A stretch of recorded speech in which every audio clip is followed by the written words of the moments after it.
Vai tu zini, kas tu būsi? Tu esi izvēlējies profesiju, bet neesi pārliecināts par savu izvēli? Tu gribi uzsākt karjeru, bet nezini kā? Gribi rast atbildes saviem jautājumiem? Idejas? Ierosmes? Šajā filmā to visu atradīsi. Jā, es strādāju savu tēva saimniecībā. Tēta firmā par palīgu. Jā, es šobrīd strādāju savu vecāku zemnieku saimniecībā par atskaitvedis. Esmu strādājis, bet tas nepatīk tik ļoti kā braukāt ar skrituļslidām. Neesmu. Nē, gribētu.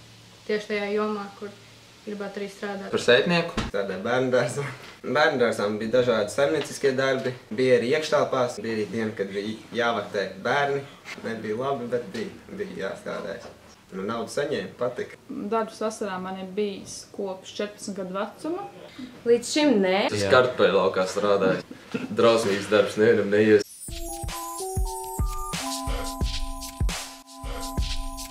Nākotnē es vēlētos kļūt par agronomu. Man interesē arī žurnālistu profesija, vai arī tāda profesija, kurā būtu jāspēj vadīt komanda. Juristi.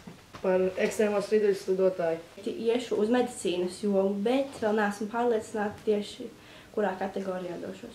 Es nezinu, vēl neesmu apdomājis šo jautājumu. Vēlaties kaut ko saistīt ar māsu. Es vēl pati neesmu pārliecināta, ko es vēlos kļūt. Apsver domu nodarboties profesionālu basketbolu. Pilots, jā. Nākotnē es gribētu saistīt ar modi. Par advokātu. Ticamāk pievērstos mūzikas jomai. Programmētāju. Darboties jomā, kas man patīk un sagādā prieku.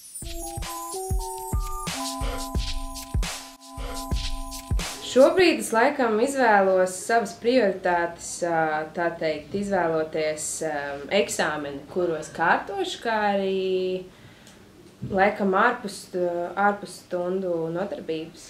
Es eju bērnu jauniešu mūzikas klubā, kurš arī atrodas Jelgavā.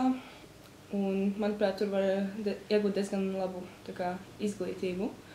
Šobrīd, lai to sasniegtu skolā, papildus eju uz programmēšanas stundām, kas mums bija izvēles priekšmets, un mācos pašmācības ceļā dažādas populāras valodas. Pagaidām laikam neko. Jāmācās, jāpabeidz pamatskola, jāpabeidz vidusskola, tad jāmācās tālāk tieši šai nozarei. Spēlē ģitāru.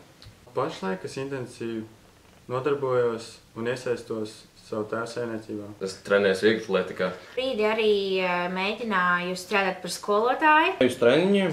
Braukāju ar ekstrēmām skrituļslidām visu cauru gadu, gan ziemā, gan vasarā. Bet diez vai es dzīvošu un strādāšu Jelgavā, jo Jelgavā nav diezgan laba basketbola komanda. Es apsveru domu braukt vispār uz ārzemēm, spēlēt. Ja es nodarbotos ar ekstrēmo skrituļslidošanu, tad tas man laikam neizdotos, jo es dzīvotu ārzemēs, kur ir daudz attīstītāki un lielāki skateparki, un tur tas viss notiktu profesionālākajā līmenī. Gribētos, pēc kādas Jelgavā piedzimu un dzīvoju netālu. Jā, es domāju, ka jā. Diez vai gribas uz ārvalstīm? Nē. Nē. Kā maza pilsēta. Kā jau iepriekš minēju, es netiecu uz vienu lietu, es nezinu, ko es rīt pusdienās ēdīšu, tāpēc es visticamāk domāju, ka es nedzīvošu Jelgavā nākotnē. Es ko nepiesaista šī pilsēta. Pilsētā es negribētu dzīvot Jelgavā, jo man nepatīk pilsēta. Dzīvot noteikti gribētu Jelgavā, bet strādāt atkarībā no tā, kāda būtu mana darba vieta. Ja gribās pamēģināt kaut ko jaunu, pamainīt dzīves vietu, ieraudzīt kaut ko jaunu. Šeit jau viss liekas redzēts un viss liekas pazīstams. Strādāt katrā ziņā droši vien gribētos ārzemēs ar skaistu apkārtni un skaistu vidi sakopu. Nē, nevēlētos dzīvot Jelgavā, pēc ka Rīga patīk. Kāpēc gan nē? Pilnīgi noteikti ne pilsētas centrā. Vēlētos, bet to jau apstākļi rādīs. Nezinu, kā viss sakritīs. Cerams, ka jā, varbūt arī, ka nē. Laiks rādīs.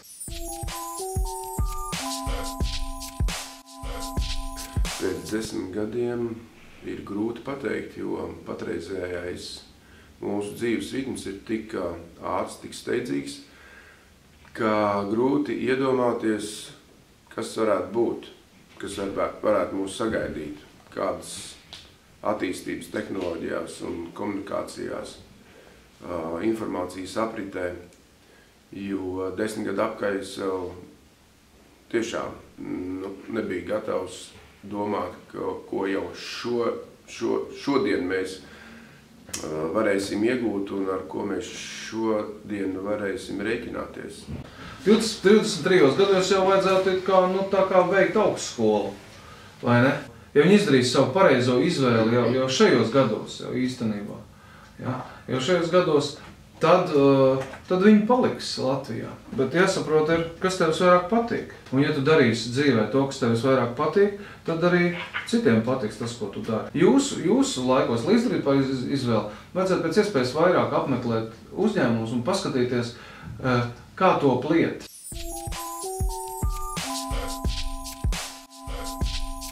Jauniešu darbu vasarā atbalstu, tāpēc, kad jebkurš jaunietis, ņemot vecos laikus, vai arī šodienas laikus, vai arī nākotnes laikus pēc 10 gadiem, viņam ir jāuzkrāj dzīves pieredze. Dzīves pieredze uzkrājās, protams, viena lieta ir mācības, zināšana uzkrāšana, bet otra lieta ir zināšana pielietošana. Tikai darot, tikai izprotot caur darbu lietas, mēs varam vispusīgi pilnveidoties. Ir vajadzīgs darbs.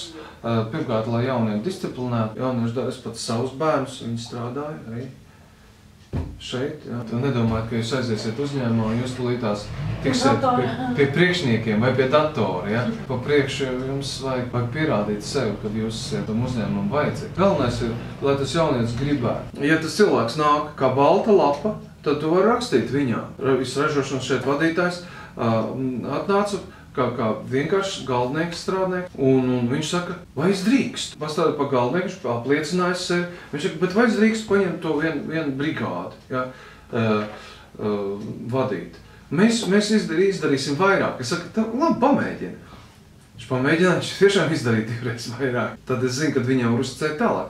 Un tad es pats jau nāku pie viņa, bet varbūt tu varētu paņemt vēl 2 brigādes, 3, un tagad, ja viņš vada lielu kolektīvu. Un viņš arī atnāca tieši tāds pats, kā baltlapa, un tad viņš iestājās augstskolu, viņš pabeidza ļoti sekmīgi augstskolu un vada cilvēkus. Tā kā no tā nevajag kautrēties. Kultūrsnamā ir iespēja strādāt jauniešiem, un jaunieši arī strādā. Populārs ir brīvprātīgais darbs un sadarbība ar jauniešiem, kur grib nākt un palīdzēt uz lielajiem pasākumiem. Tā mēs arī ar viņiem strādājam. Ir arī, var teikt, jau nākošais līmenis, tie jau ir jaunieši, ar kuriem mēs sadarbojamies uz festivāliem, kas jau ir algots darbs, tās ir kontrols.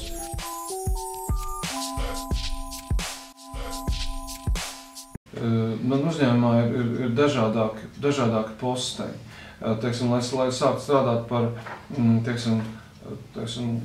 tehnoloģiju, piemērots vecums noteikti tāds pēc augstskolas, kas 25 gadu, 30 jau drusku nobriedz. Strādnieku piemērots vecums jau ir tāds, kur viņš var pacelt dēli, jā. Tas varētu būt jau 18 gadu. Jā. Es jums pastāstīšu vienu stāstiņu kuriozu, kad man viena vecā māte atveda savu mazbērnu, kā viņa teica, tas ir mans mazbērniņš, un viņam ir 14 gadi, un viņam nav ko dot ēst, un es gribu, lai viņš te strādātu. Lūdzu, paņemiet viņu. Es teicu īsti, mans darbinieki ir vajadzīgi jau no 18 gadiem, jā, bet es viņu paņēmu, to cilvēku darbā pieņēmu. Viņš strādā vēl šo baldu dienu jau 20. gadu, un viņš ir ļoti labs darbinieks. Tagad viņš strādā pat pie kompjuteru vadības darba galdiem.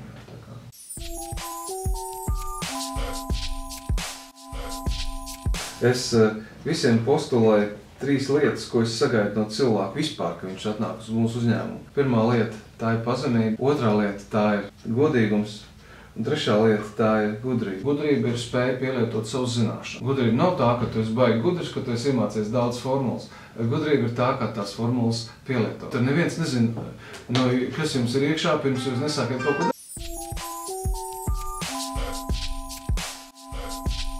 Principā es sāku strādāt kultūras namā Rota par apkopēju. Bet tas bija apvienošanas kārtībā ar studijām. Pēc tam sāku strādāt toreiz Lauksaimniecības akadēmijas studentklubā, kultūras darbinieku. Pēc augstskolas beigšanas tātad man uzaicināja strādāt Jelgavas pilsētas pašvaldībā. No tā brīža es tātad arī šo kultūras dzīves organizāciju Jelgavā arī vadu. Karjeras uzsāk 88. gadā. Īstenībā es jau biju pabeidzis augstskolu, pastrādājis tieši mēbeļu nozarē. Atnācu uz Jelgavas 45. profiteks skolu, tur sāku strādāt ar jauniešiem, kā ražošanas apmācības meistars. Tad es sapratu, ka man pašam jāmācās, un tad es nodibināju skolnieku mācekļu kooperatīvu Ozols, un tad mēs sākām galvenie. Un mans pirmais darbs bija 1972. gadā. Es atceros, kā šodien to. Jā, kamdēļ es atceros tik labi. Man bija jānumurē tie stabi. Man bija tāds šabloniņš, man bija krāsu buņģiņa un man bija otiņa. Ja? Un tad es, attiecīgi, man bija ritenis savs, man tētis nopirka. Un es braucu ar to riteni un pa visu rajonu man pateicu, tajā rajonā ir jāsanumurē stabi. Un es numurēju tos stabus un rakstīju tur, piemēram, 15. stabs un 72. gads. Nākošais stabs ir 16. pēc 50 metriem, 72. gads. Un es to darīju ar prieku un tādu lepnumu. Man viss sauc par mākslinieku. Es esmu mākslinieks. Arī tāds gandarījums bija. Ir jau arī bijis tā, ka kādreiz es sadusmojos skolotājiem un nesaprotu, kāpēc kāds priekšmets tev varētu noderēt, it īpaši jau pēdējās, varbūt, klasēs pirms skolas beigšanas.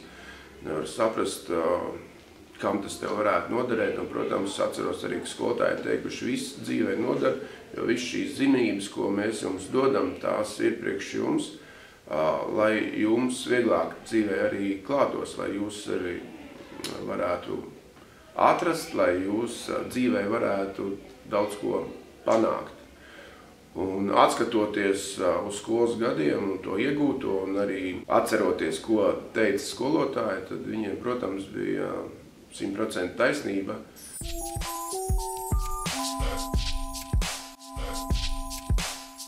Centrēties uz Jelgavu kā tādu, vajadzētu centrēties uz saviem sapņiem un iet īstenot šo sapni. To vajag darīt, necentrēties. Ja es esmu piedzimis Jelgavā, tad man jānomirst Jelgavā. Tā, es nedomāju, ka tā ir pareiza doma. Jo visa pasaule ir vaļā jums, visa pasaule ir vaļā. Jūs variet sākt Jelgavā, tā kā mēs sākām Jelgavā šeit. Bet pirmais bija sapnis, ja uztaisīt kaut ko ļoti labu, vai kaut ko izdarīt ļoti labu, lai palīdzētu cilvēkiem. Ja jūsu sapnis būs nopelnīt naudu, tad tas nav īsti pareizs sapnis. Domā jābūt ir, kā es varu savam līdzcilvēkam radīt kaut ko labu. Kaut ko labu, un par labām lietām arī labi maksā. Bet ja jūs domājat, es tulītās uztaisīšu piķi, un lielu piķi, ja, tad, ja tā lielā nauda, kā saka, kura nauda ātri nāk, tā nauda ātri iet.